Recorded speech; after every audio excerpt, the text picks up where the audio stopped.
Então vamos pensar que as primeiras pinturas, chamadas pinturas decorativas, a gente já vai encontrar na época das cavernas ali, né? Os primeiros registros que os homens faziam, utilizando pigmentos naturais, né? Que eles tiravam da própria natureza para expressar essa forma de vida deles. A pintura decorativa ela foi se desenvolvendo durante os anos, né? As técnicas, os tipos de pintura, com a evolução dos materiais, e aí a gente vem para a pintura decorativa moderna, que a gente está parte ligada sempre à política, né? E essa questão dos materiais também muito mais evoluídos, que ficou muito popular. Então a gente tem lá, vamos começar pensando na pintura artística e na pintura decorativa. Ela tem duas diferenças ali. Tem uma diferença principal entre elas, que uma ela está mais voltada para a expressão, né? Por ser única, ela é uma pintura artística, né? Ela vai ser sempre voltada para a expressão do artista. Sempre é um livre. Sempre é um livre e ela vai ser uma pintura única. Assim. E a pintura decorativa ela vem muito da utilização da máscara mesmo, você reproduzir esse desenho pela sala inteira, né? Pela parede toda. Então você vai ter essa repetição dos elementos e com isso você vai precisar de uma técnica que a gente usa lá, o stencil. Né? Ali naquela foto da igreja do Bom Jesus, ela tem ali, você pode ver a pintura decorativa subindo para o teto, que aí você consegue ver essa repetição dos elementos. E ali na parte de baixo você consegue ver perto do altar, já uma pintura artística, porque ela é uma pintura única. Cada uma representa uma fase da Bíblia, então tem essa questão por ela ser única mesmo. A gente pensa aqui na parte do mural ali, é sempre igual a gente falou, ele deixa a marca dele, ele deixa a mão dele ali. Já essa decorativa que a gente fala, ela é uma coisa até em série também, se a gente parar para pensar ali na questão do barrado da parede e tudo, então, por mais que seja um desenho que pode ser único, ele vai ser repetido, né? Já é uma coisa em série, então ele tem uma característica diferente do que a do mural, né? Sim. Geralmente nessa época eles faziam os stencils, faziam o desenho e daí faziam o stencil no próprio desenho para daí repetir esse. Então primeiro geralmente o original era a mão, mas daí seguia essa repetição. Isso. Então tem lá a questão da pintura decorativa, que né, é uma pintura, ela tem como principal objetivo complementar o design do ambiente. Então você olha, vamos pensar sempre numa casa-cor, né, que vai sempre pensar no ambiente como um todo, não só os móveis, mas essa parede também vai entrar nessa questão da decoração. Né? Então ela vai utilizar de técnicas que se integram com o ambiente, no caso, para valorizar esse ambiente. Então, assim, o foco dela é a aplicação das técnicas que a gente vai utilizar hoje, né? Cores, estilos, sempre pensando no ambiente todo, como um todo, né? Para você decorar esse ambiente. Então, vamos pensar que o stencil, ele já, como técnica, né? Ele já surgiu com a pintura rupestre, tá? Muito antes de Cristo, lá, 40 mil anos, você já tem essa pintura rupestre nas paredes. Então, pensando nem só como uma ação de decoração, mas uma representação da vida deles, do cotidiano deles. Você vai ter lá na China e no Japão, ele já usava a técnica do stencil para decorar porcelana e tecido também. Então, você já vem essa técnica muito antiga, né, do que você possa imaginar. Durante a Europa medieval, você vai ter lá o desenvolvimento da técnica do stencil com a pintura das igrejas. Se você viajar e for para fora, você vai ver que a maioria das igrejas é decorada com o stencil. Muitas das pinturas decorativas das igrejas têm utilização do stencil. Já no século XX, você vai ver esse contexto mesmo em mimeógrafos, se usa até para folder, você pode usar essa técnica do stencil, né? E ela vai estar ligada com essa representação política, esse questionamento político dos artistas, que eles utilizam até a arte urbana, né, para se expressar. Então, vai estar ligado com a política, com o cotidiano, as questões sociais também dos artistas. A gente vê que ele passa ali de uma questão, primeiro, né, de registrar a história, a vivência deles, para ir aqui, quando a gente fala em pintura decorativa, a gente fala sempre das pessoas que têm muito dinheiro, né, que fazem isso, e hoje em dia esse stencil é muito mais ligado a essa coisa mais popular, né, na arte popular, na arte urbana, né? Então a gente vê como ele vai abrangendo várias áreas de diferentes maneiras, né. Sim. Então a gente pensa assim, é pintura decorativa e o papel de parede. O papel de parede, a gente já vai pensar na produção dele, já foi feita na China, né, com a invenção do papel, e eles já desenvolveram essa técnica de utilização do papel de parede. Mas aí a gente pensa, mas não é uma coisa, se você olhar o patrimônio histórico, que você não vai encontrar muito papel de parede, que é uma técnica muito cara, né, a importação é muito cara para a época, só quem tinha muito dinheiro mesmo que conseguia. Então você não vai encontrar muito, é mais a questão da pintura decorativa mesmo. Então a Europa, ali mais próximo, ela consegue receber esse tipo de técnica que é a utilização do papel de parede. Então, com a Revolução Industrial, ele começa a ficar com um custo mais barato, vamos dizer assim, que a técnica começa a ser aprendida por vários lugares, vários países, e aí você consegue trazer essa técnica, né, para o Brasil. No Brasil, ele veio em 1960, você vai encontrar o papel de parede, é o que mais veio, né? Ela vem com essa questão mais, que ele ficou mais acessível, né, para a população. Então, você consegue decorar os ambientes utilizando o papel de parede. Hoje em dia é muito caro, mas... Ele ainda não é barato, Sim, barato. Ele tem alguns que são mais acessíveis, né, mas ele também não é. Mas aí a qualidade também... Isso. Não é bem popularizado. Então as técnicas andam meio que juntos ali com o desenvolvimento dos países, né? E essa questão de industrialização, tudo ele vai estar andando meio junto. Então aqui, como vocês podem ver, aquela pintura lá da Casa Bom. Então eles falam aqui que a questão fala do papel de parede e a pintura decorativa, eles fazem essa questão do revestimento das paredes com a intenção de decorar, né? Quando a gente vai pensar na pintura mural, ela vai entrar muito na questão da pintura artística, né? Não sei se todo mundo já viu aquele filme Agonia e Êxtase. Muito É um filme antigo, mais antigo pra caramba, mas ele é sensacional, porque ele mostra a história do Michelangelo pintando a Capela Sistina. Então o filme é muito bom e ele mostra isso, mostra essa técnica que você vai utilizar aquela base de preparação que é a base de cal, areia fina, e eles aplicavam ela no... É legal que no filme ele mostra exatamente, aplicava bem onde ele ia fazer o desenho, porque ele precisava que essa massa estivesse úmida ainda para ele poder aplicar o pigmento.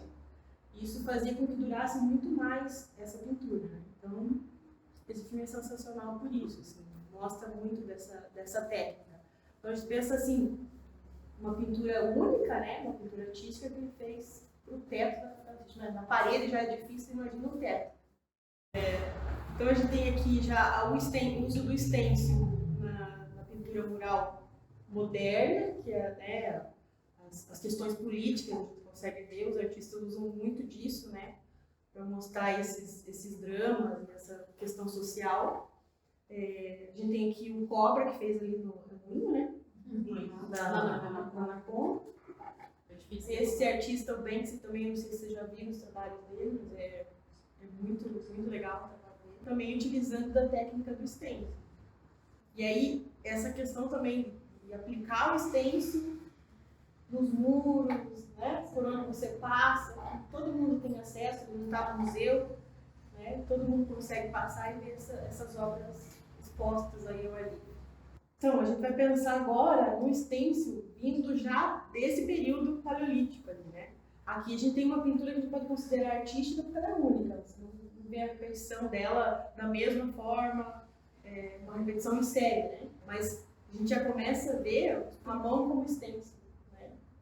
Que era como eles usavam, colocavam a mão e sopravam o pigmento para fixar nas paredes das cavernas. Aqui a gente tem uma aplicação do stencil, ali, essa é uma obra na Casa Rosada, no Ministério Público.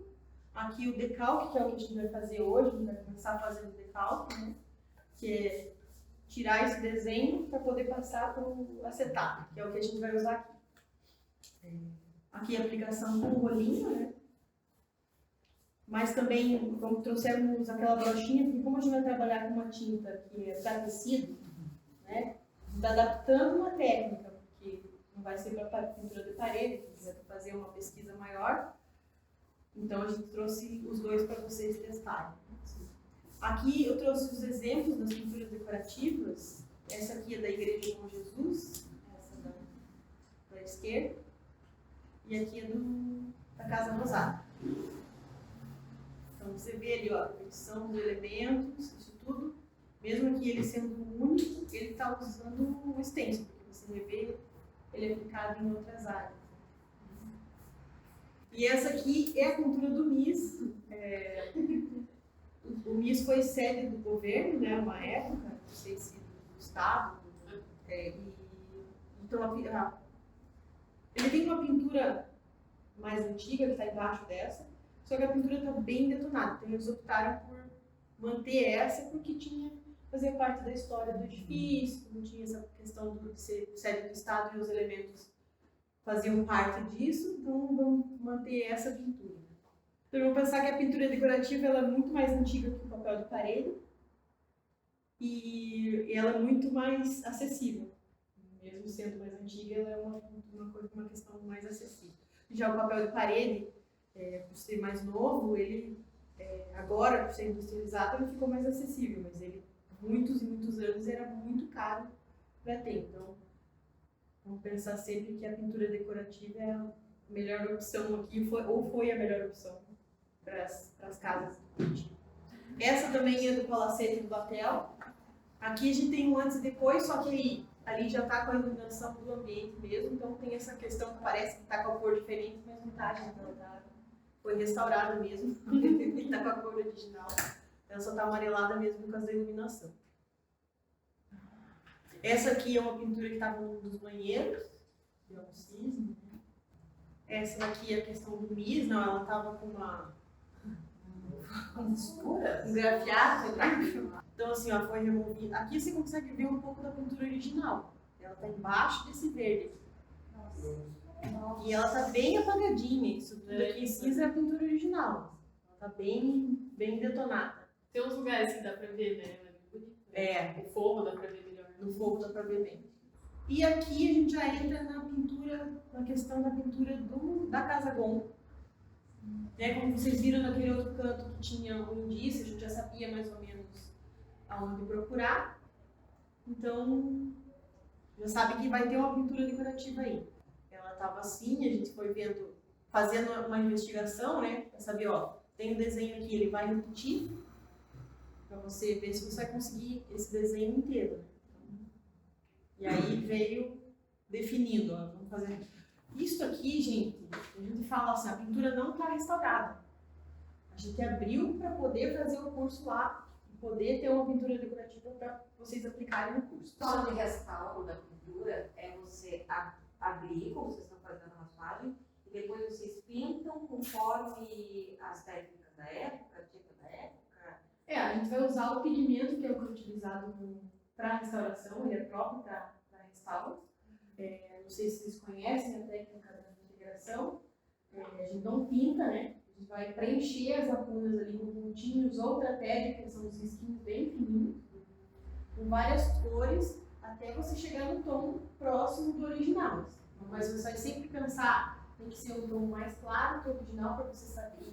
E essa marcação de pontinhos e trapézios, no caso, é para você identificar onde que foi essa intervenção. Então você sabe, aqui foi restaurado, porque não é a pintura original, né? Isso tem que ficar bem claro, né, para quem for ver no futuro. Então assim, a gente sabe que o trabalho de restaurar é um trabalho caro, né? Então assim, você vai ver muita coisa. Mas por que não abre a parede inteira, a sala inteira? O custo é muito grande. Então, o que acontece? A gente abre essa janela, conseguiu identificar o desenho.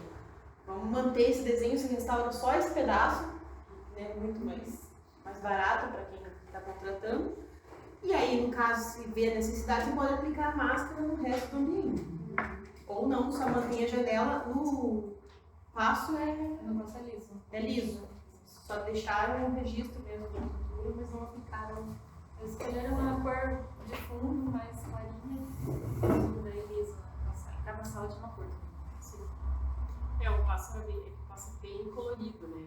É cheio de detalhes. A gente pensa na hora que você está fazendo o restauro, dependendo do que vai ser ali, dependendo até dessa questão financeira, você acaba falando, não, então vamos manter só o que está aqui e o restante a gente deixa bem neutro para que todo mundo veja, o que fica em destaque é a pintura, mas a gente não reproduz ela em tudo, não é essa cara que a gente quer dar para o lugar. Também dá, né? A gente não pode engessar também as coisas de uma maneira só.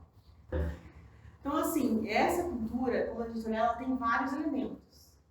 Para a gente fazer essa máscara completa, a gente ia precisar de várias folhas dessa etapa e a gente não tem tempo, como vocês sabem, no curso de 2 dias, não vai ter tempo para fazer uma máscara tão elaborada. Então, a gente cortou, como ali a Michelle colou na parede, pegou um pedaço mais simples da pintura.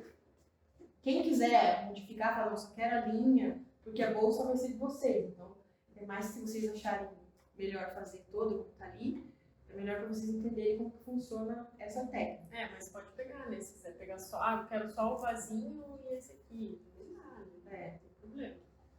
Então, a gente teve que simplificar a forma para poder caber no nosso horário, no nosso tempo, né? Para vocês conseguirem aprender também, né? Porque a gente ali já, que tem prática, a gente já ficou, né? Se você tem que parar e pensar muito. Porque Porque você vai ter que fazer, você tem que pensar que você tem que fazer várias cores. Então, não é uma máscara só, né? Você tem que ter uma máscara pro verde, uma máscara pro laranja, uma máscara pro rosinha das pétalas ali. Então, é mais complicado. Então, a gente acha que dessa forma aqui, com os recortes que vocês vão fazer, a gente consegue fazer com uma folha só. A gente vai cobrir o que não for usar na hora com fita crepe, na hora da aplicação, mas vai ser mais tranquilo assim.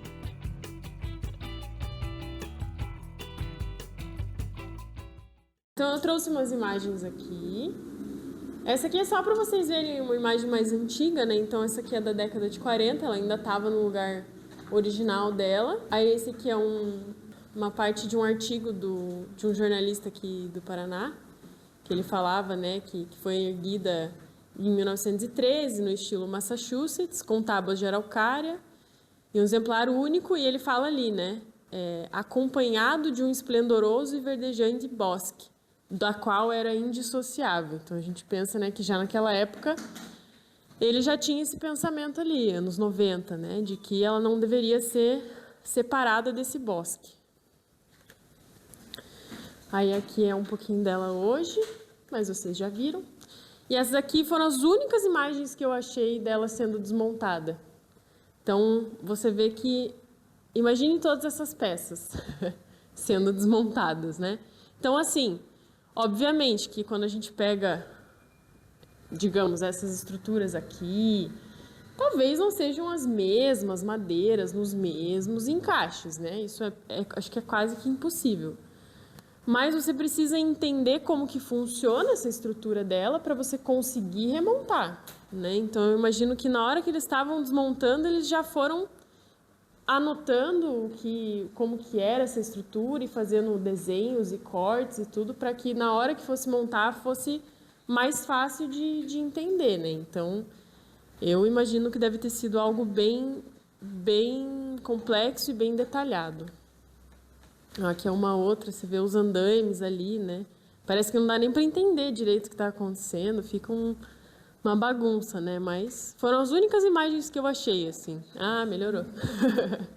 Vamos ver se a outra fica melhor para vocês verem. Melhor, né? Então, ela não está numa qualidade muito boa, até não deixei ela muito grande para isso. Mas a gente consegue ver, né, esse desmonte aí. Então, ele é bem... Você vê que ela tinha uma base, né? Ela estava numa base aqui. Esse aí foi anos 90 ali, né? Mais ou menos, porque... Por aí, 2000, acho. Uhum. Não tem muito registro. Isso. Isso, quando você vê as tábuas, você não imagina que ela tem toda essa estrutura ali, né? Então, fica bem legal de ver, né? Eu achei legal essas imagens. Tá, daí aqui eu trouxe as imagens. Então, esse foi de um artigo que eu achei, desse Roberto Guidini. E ele mesmo fez essa análise e marcou no terreno, né? Então, vocês veem que o terreno ali, ele era todo esse comprimento. A casa está em vermelho, aqui. O bosque, a maior parte dele é essa parte que ele está marcando aqui em verde, né? Já vocês conseguem passar para mim? Por favor. Aí aqui já é 99, então já estava na mão do grupo Soifer, né? Do Salomão. Então, você vê que aqui já não tem mais nada de árvore, né? Para lá para frente também. Então, o bosque ele já foi diminuído antes da casa ser modificada de lugar, já teve essa parte do bosque que eles já foram tirando. Passa lá mais um dia. Eu queria trazer essa sequência para vocês entenderem. Então, o terreno continua aqui, aí ele tirou daqui, levou lá para lá naquele canto, que daí sobra todo esse terreno aqui. O bosque ficou isso aqui, ele tem um dentinho aqui assim, e o restante aqui ficou tudo liberado. Daí passa mais um. Aí a gente já tem o pátio. Isso aqui é novo, né? Isso aqui de agora, que eu peguei ali no Maps. Aí você vê que ele comprou mais alguns terrenos, além do que ele já tinha ali, para ele conseguir fazer essa quadra mesmo de shopping, né? Passa mais um. Oi? Pode falar, pode falar. Se abrir a rua, não vai sobrar nada. Então, passa mais um já. E a rua que eles querem passar é exatamente ali naquela linha. E daí do outro lado da rua, aquele fiapo já não tem mais interesse, daí já Exatamente. Exatamente. Então a gente já pensa que ele foi sendo ceifado, né? Ao longo das imagens a gente vê que ele foi sendo... Olha, voltar de novo, né? Olha como ele era, né? Então a gente tinha muito mais, né? Ele era enorme. Por isso que falavam tanto do terreno e da casa e do bosque, as espécies que tinha espécie exótica, essas coisas, porque era enorme, né? E na frente ali também tem uma outra obra rolando. Então, vocês imaginem que também isso vai ficando, né? Ela vai ficando cercada de prédios. Por isso que a gente fala do entorno, do contexto dela. Porque acaba que... Por isso que as pessoas às vezes não entendem. Por que a gente está salvando isso? É só uma casa. É uma casa no meio de um monte de prédio. Por que está salvando ainda? Porque ela foi a única que resistiu. Não é porque, né? Então, agora você imagine. Teve um ano que teve um estudo de um projeto de um parque. Eu não vou lembrar o ano agora, porque eu sou ruim de ano. Mas teve antes deles fazerem esse acordo, né, do terreno, tudo, existia um estudo de um parque, esqueci de trazer, devia ter trazido a imagem, que ele fazia quase que um parque linear, assim, nesse terreno todo, a casa no lugar original, lindo, assim, um sonho, assim. Mas o que a pessoa que comprou ganha com isso, né? Não ganha muita coisa. Então, aí a gente depende dos interesses também econômicos das pessoas. E aí fica isso aí. E aí todo mundo olha aquela casa e fala, tá, mas por que ela tá ali? O que tá acontecendo com ela? Daí hoje em dia ela ainda tá meio feinha, né? A pintura já não tá muito legal, então daí já falam, putz, mas ficam... A manutenção de casa de madeira, então, meu Deus do céu, é tão difícil de manter e não sei o quê. E aí fica essa visão, né? Por isso que a gente fica aqui, dando curso, falando de patrimônio, falando por que é importante, para essas coisas, pelo menos as pessoas começarem a entender um pouquinho melhor. Aí agora a gente vai mostrar as prospecções, daí vocês me dão um help aí. Então a gente tem os tipos de prospecção. Arquitetônica, então arquitetônica a gente vai fazer o quê? Vai ver a questão da estrutura, né? Então às vezes ela pode ter... eu vi recentemente, eu sigo um Instagram de um arquiteto, e ele estava fazendo algumas prospecções numa casa, ela é um pouquinho mais nova, mas não é tanto, e as janelas eram retas. Assim, olhando, né, na hora. E aí ele foi fazendo umas prospecções bem perto, assim, da verga reta aqui, e ele achou um arco, assim. Ele achou todo o arco em tijolo. E então, isso é uma prospecção arquitetônica. né? A gente abrir, tirar a parte da argamassa ali, do reboco, e ver que, não, peraí. E, às vezes você consegue ver pela marquinha que tem já olhando aqui, né, de fora. Então ele mesmo olhou e falou, cara, eu acho que ela tinha um arco. Foi exatamente no lugar certo e pegou aquele arco. Então, toda essa prospecção, ela serve para a gente embasar mais ainda a nossa pesquisa, né? Então, a gente faz pesquisa histórica, a gente reconhece o bem como a gente vê ali, e a prospecção, ela, como é que ela fala? Ela confirma muita coisa, ou, ao contrário, né? Ela mostra que não é aquilo que a gente acha que é. Então, ela serve para a gente reconhecer mais ainda o bem, né? A arqueológica, que pode ser para ver tanto questão de fundação, quanto questão da parte da terra mesmo, da gente achar vestígios, né? Então, às vezes pode ser que em uma prospecção arqueológica a gente consiga entender que toda aquela parte do terreno precisa ser feito todo um estudo arqueológico, aí estuda a área que precisa ser feito, né? Eu não sou arqueóloga, eu não vou entrar muito nesse mérito. E a pictórica, que a gente tem a exploratória e a estratigráfica, que a Adri falou ontem, né? Então, a exploratória para a gente poder achar algum desenho, achar alguma faixa que a gente imagina que tenha, ou uma diferenciação de cor que a gente acha que tem na parede. E a estratigráfica, que ela vai mostrar a linha do tempo, né? Pode passar bem agora. Então, essa é uma arquitetônica que a gente fez na igreja de São Sebastião, em Morretes, ali em Porto de Cima. Esse aqui era na base, tem uma coluna ali. A base dela, essa era a parede, uma das mais antigas, que a gente sabia que foi uma primeira, assim, que ela sofreu algumas reformas, né? Então, essa aqui era a primeira estrutura dela e a gente viu que ela era inteira em pedra. Então, a gente descobriu que ela tinha essas pedras aí. Ela tem tanto essa aqui, que você vê que é maior, né? E essa aqui, que eles faziam, ela vai colocando uma dentro da outra, vai preenchendo os espaços até não ter mais espaço para ele fazer essa estruturação mesmo da parede. Pode passar. Aqui a gente faz mais de uma, geralmente. Então, na outra imagem a gente fez na parte original, que era a primeira, que a gente sabia que era a primeira etapa dela. Aqui já era na fachada, porque essa igreja tem uma história legal, que ela tem... A gente chama ela de igreja de duas cabeças, porque ela tem 2 frontões, né? E ela tem... ela é numa praça, assim, e a parte da fachada original, a primeira, é voltada para a rua... para uma das ruas. E aí, depois eles fizeram uma reforma e fizeram uma fachada voltada para a praça, que tem uma praça do outro lado. Então, ela tem 2 frontões, assim. Então, a gente falou, não, vamos ter que fazer nas 2 fachadas, né? Então, a gente fez aquela primeira imagem, era na original, na primeira, e aqui já era na mais nova, né? Essa também é arquitetônica, essa foi no Palácio Visconde de Nácar. Essa aqui foi legal, porque a gente olhava, já tinha uma janela meio aberta, né, lá dentro. E aí a gente viu que isso aqui tem um arco aqui da escada, assim, que sobe. E aí tem gente, mas é assim, desse tamanho a madeira, assim, ó, dentro da parede, passando assim, e a alvenaria do lado. Bem legal. E a madeira tá comida, né? Porque lá eles tiveram muito problema de umidade, a cobertura tá completamente condenada. Condenada não gosto dessa palavra. Tá completamente deteriorada. E umedece a madeira, o cupim pega, né? Mesmo sendo uma madeira boa. Então, ela está bem comprometida. A gente fez até uma proposta ali de como tratar essa madeira, mas é bem complicado. Mas eu amo, porque eu acho muito legal essa madeira. Na diagonal, assim, ela está bem assim, na diagonal, na parede, bem legal. E aqui mostra... Esse aqui é interno, se eu não me engano. É interno, uhum. E aí, esse aqui a gente viu que tinha uma argamassa de cal de concha, né, que é interessante, que é bem típico lá de Paranaguá. Então, isso também ajuda. Geralmente, o que a gente tira, a gente manda para laboratório também, para ver o traço, ver o que tem, né? Para a gente poder, na hora de fazer algo novo, fazer no mesmo traço, para que ele converse com o material antigo, né? Pode passar. Esse é prospecção arqueológica.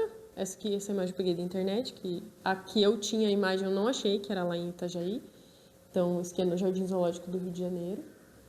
Eles ali fazendo, né? Não sei se todo mundo sabe como que funciona. Que você vai tirando as camadinhas de terra, eles fazem... Igual a pictórica que mostrou, né? Exato. Você vai fazendo... Uma exploratória ou uma por camada. Exatamente. E aí você pode ir fazendo as camadinhas e achando, né? É um trabalho extremamente minucioso, né? Porque é solo. O solo está em tudo, né? Então você precisa primeiro delimitar o lugar que você vai fazer, para daí saber o tamanho dos quadradinhos que você vai fazer, enfim. Esse tem alguns exemplos da exploratória, né? Essa aqui foi em Paranaguá, no Visconde de Nácar. Então a Adri falou, tem alguma coisa aqui, vamos olhar. Falei, tá bom. E aí a gente foi abrindo, achou que tinha uma faixa, né? Então a gente sabia, era o quê? Mais ou menos aqui, assim, de altura, assim, de faixa. A gente achou que tinha essa diferenciação. E, assim, o palácio lá tá, por essa umidade, é bem difícil fazer prospecção, sabe? Essa aqui é da igreja de Porto de Cima, que a gente fala que ela é azul, né? Mas a gente achou... Esse é uma história legal, esse tem que falar, eu acho que você daí tem que dar porque a Adri que falou. Eu achava que esse preto era alguma impermeabilização, um mofo, alguma coisa que estava rolando. Só que quando você passava o dedo, saía assim, parecia carvão. Sabe quando você pega carvão e fica preto o dedo? Mesma coisa. E a Adri falou, isso aqui é tinta, isso aqui é pintura, isso aqui é pintura, isso aqui é pintura. Achamos a original dela, a gente, assim, aposta tudo que a base era preta e a parte de cima era um salmãozinho. Nada a ver com o azul.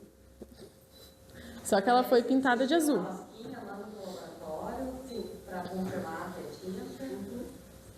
Exato. Tira uma parte que saiu ali, sai junto, né? A gente tá cheio. Na mesma camada, o preto tá na mesma camada do amarelo, sabe? Na mesma altura, sim. Depois eu vou explicar direito, mais ou menos, as camadas, porque eu não sei se eu vou conseguir. Eu vou tentar, juro que eu vou tentar explicar e como que ficam essas camadas, assim. Mas a gente consegue ver, quando você faz essa prospecção, que o amarelo está na mesma camada do preto. Então, a gente sabe que é uma faixa pintada. A parte de baixo da igreja, ela tem essa faixa preta pintada. E a igreja era amarela. Depois a gente viu fotos antigas, fotos muito antigas da igreja, que você vê que ela tem essa pintura preta mesmo embaixo. Assim. Por isso que a gente faz a prospecção estratigráfica, porque você vai identificando o número de camadas que tem de repintura. Né? Então, isso tudo que a gente está falando, assim, essas prospecções, isso fazem parte do projeto de restauro, isso vai guiar a intervenção que a empresa contratada vai fazer durante a obra de restauração. Então, a gente vai dizer mais ou menos, olha, você tem essa pintura aqui, como que vai definir? Quem que vai dizer que cor que vai ficar a igreja no futuro, né? Porque aí a gente tem a mesma questão do MIS. Você tem uma pintura original na parte de baixo daquela, mas você tem a questão de fazer parte do governo, o prédio, ele tem uma outra pintura que faz parte com essa época, né? Que tem tudo a ver. Então, essas definições, assim, a gente tem que usar essas pistas que a gente tem, que a gente vai conseguindo durante o projeto de restauração, e isso que vai ajudando e vai guiando como que você define, né, o projeto final de restauro. A gente tem que fazer essa educação patrimonial para a comunidade mesmo entender, né, que qualquer ação que venha a ser feita ali é para o bem do patrimônio, né. Um exemplo de prospecção pictórica, exploratória, né, a gente começa sempre... caiu um pedacinho daquela tinta lá, apareceu uma cor, vamos caçar onde que tem mais. No caso aqui é em cima do Museu Ferroviário, ali no Shopping Estação, tem um andar administrativo. E, infelizmente não dá para todo mundo ver porque é administrativo do shopping, então... Enfim, nesse caso aí foi uma prospecção exploratória, mas nessa sala não se decidiu por não fazer essa máscara e nem abrir mais. Então eles decidiram só pegar, porque tinha também várias fases, né? Esse rosinha ali, bem, que tá só uma cor, era a última, era a primeira, no caso. E aí, por cima, tinha uma máscara ali com esse desenho azul. Essa do lado direito já é a descoberta desse desenho azul, que esse verdinho tá por cima. Então, tinha, sei lá, umas 4, 5 camadas ali. E aí, como ela estava muito frágil, a gente não achou nenhum desenho assim. Por mais que ali na direita aparecesse, que fosse um desenho que ficaria bonito, ele não se completava, assim, ele era como se fosse uma coroa dessas gregas, assim, sabe, bem linda, mas não se fechou nenhum inteiro, e eles decidiram por não fazer. Aí tinha mais, e em cima dessa tinha mais uma, que daí foi essa que eles decidiram aí reproduzir só, fecharam tudo e reproduziram, tiraram uma máscara, daqui deu para pegar inteira, e tudo reproduzido por cima. Vou fazer só um comentário que nem vocês viram lá na Casa Gon, né, que a gente abriu a janela, abre às vezes a janela para mostrar, e aí quem está financiando a obra, quem coordena a obra, vai definir se você vai manter aquilo ou não. Pode ser que eles falem, não vamos mexer com isso agora, vamos cobrir, vamos pintar a sala toda de uma cor. Então, o que a gente faz? Aplica aquela resina para proteger a pintura e aí você pode aplicar uma massa em cima. Porque se você só aplicar a massa, você vai detonar. E a pintura fica lá protegida. Futuramente, se eles quiserem restaurar isso, eles podem abrir e a pintura vai tá inteira. Essa da direita ali, que é um verdinho, também não se conseguiu nada muito concreto, assim. Que provavelmente é da mesma etapa, da mesma época daquela azul de outra sala. Mas também essa daí estava, inclusive, muito mofada, então a gente só tratou ali o máximo que deu e fechou de novo. Só que essa aqui da esquerda foi uma que a gente decapou e ficou um testemunho, que a gente chama, que é um pedaço do original, e aí o resto da sala com reprodução de máscara dessa. O restauro ele termina quando começa a hipótese, né? Então, se a gente tirou ali... E eu não consigo... Você não consegue saber qual desenho tem, né? Exatamente. Então, aí o que ela vai fazer? Ela vai supor um desenho? Tá certo isso? Será que isso é restauro? Não, né? Então, aí o que é melhor? Proteger o que tá ali e fechar, porque não tem... Ou tem gente que escolhe por manter dessa maneira, né? Difícil, porque a maioria das pessoas não gosta, né, dessa visão, mas... Às vezes você pode deixar desse jeito ou igual você falou, daí protege e fecha, né? Que não dá pra gente supor um desenho, né? Aqui é um exemplo de prospecção pictórica estratigráfica, né? Que a gente mostra daí desde o primeiro, aquele zero lá é bem embaixo e aí vai subindo as camadas de tempo, né? De cor de tinta. Isso, fazer um desenho. Mas eu tenho lá, faz de conta que eu corto um pedaço dessa parede e vou olhar ela na horizontal, para vocês entenderem essas camadas. Aí eu vou ter lá, essa aqui, vamos dizer que seja a parede de alvenaria, né? E aí ela recebe uma camada de pintura. Ela vai estar bem junto dessa camada. Aí cansei, gente, não quero nessa parede vermelha, tá me dando nos nervos, vamos pintar de azul. Passo uma massa e pinto ela de azul. Aí vem a casa cor,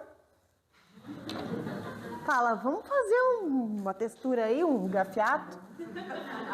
Faço uma camada bem fina, né?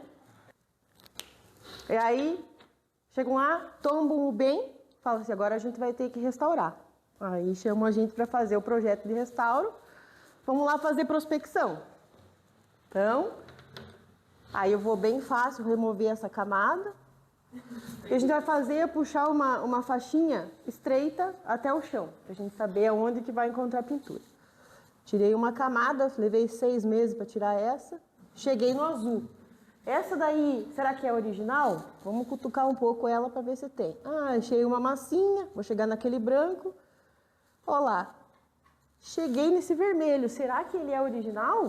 Vamos cutucar ele um pouco. Aí vai ser mais raspadinho, não vai ser uma prospecção mais difícil, né? Às vezes pode estar mais aderida.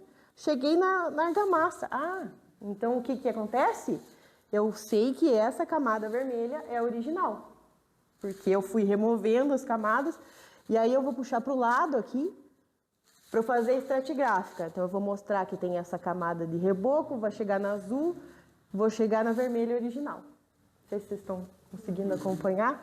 Aí eu vi que nessa camada original tem uma pintura, um desenhinho, parece a pontinha de uma folha. Então eu venho, abro tudo isso aqui. Achei um desenho, que legal. Claro que isso aqui depois de 2 anos, né? Porque com essa massa toda. E aí eu abro toda o desenho para eu identificar ele. Quando você vai fazer um restauro, você não vai abrir a parede toda porque vai ficar complicado. Então eu mantenho essa janela de testemunho, restauro ela. Claro, você não vai conseguir remover esse reboco todo da parede, você vai ficar 6 anos restaurando a casa. Então, aí eu venho, aplico a massa, isso que a gente está fazendo hoje com o stencil, eu vou decalcar o desenho que está aqui e vou aplicar no resto da parede. Não sei se ficou claro? Então tá bom. Então é isso que a gente vê aqui, ó.